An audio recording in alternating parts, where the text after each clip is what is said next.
Now, at this moment, sources are telling CBS News that Israelis are telling U.S. officials the current phase of its offensive should be completed in the next 2 to 3 weeks. Now, this doesn't mean that Israel is planning to end its combat operations in Gaza. It does, however, mean that the military would potentially lower the intensity of its offensive.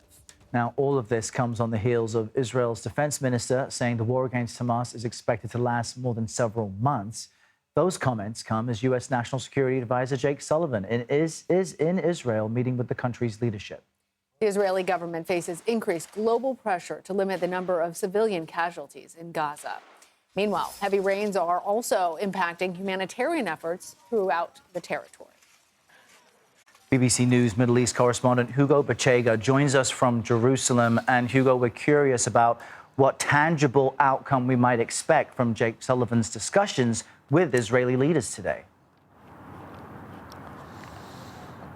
Yeah, Errol, and I think it's very interesting that the first meeting that Jake Sullivan had with the Israeli leadership was with the Israeli defense minister, who essentially said that Israel needed more time to destroy Hamas in Gaza. I think at the top of the agenda is obviously, concerns about what's happening there, this worsening humanitarian crisis in Gaza and the mounting civilian casualties. And I think one of the things that Jake Sullivan has been discussing is a timeline for the end of the war in Gaza, and I think American officials want to talk about weeks, not months, and also some pressure to put some pressure on the Israelis to use more precise bombs when attacking Hamas. We've seen that entire neighborhoods of Gaza have been destroyed, and again thousands of Palestinians have been killed, including a large number of civilians.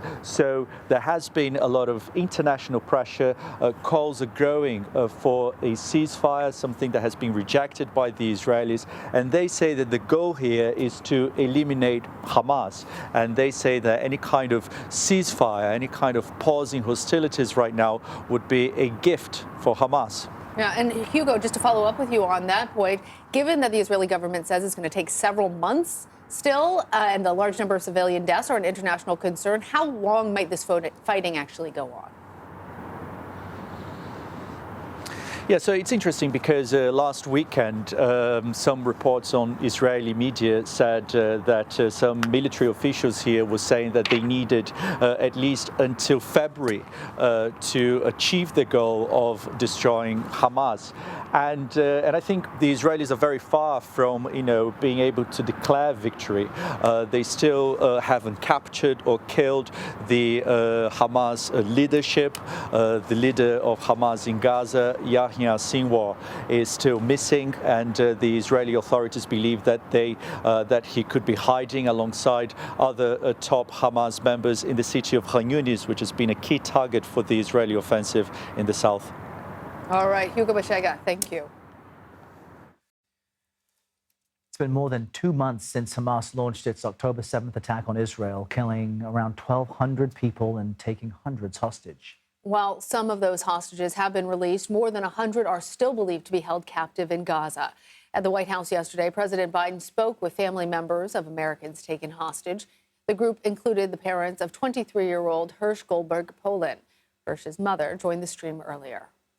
Well, we know because the Hamas camera that was on one of their helmets fell off, and we have that footage of Hersh with his left arm, which is his dominant arm, blown off at the elbow, being loaded onto a Hamas pickup truck. So we know for a fact that he is not just, critically wounded, he's now, maimed, disabled for the rest of his life. Now, after yesterday's meeting at the White House with relatives of hostages, the family said the White House has been fully transparent about its ongoing efforts to get those hostages home.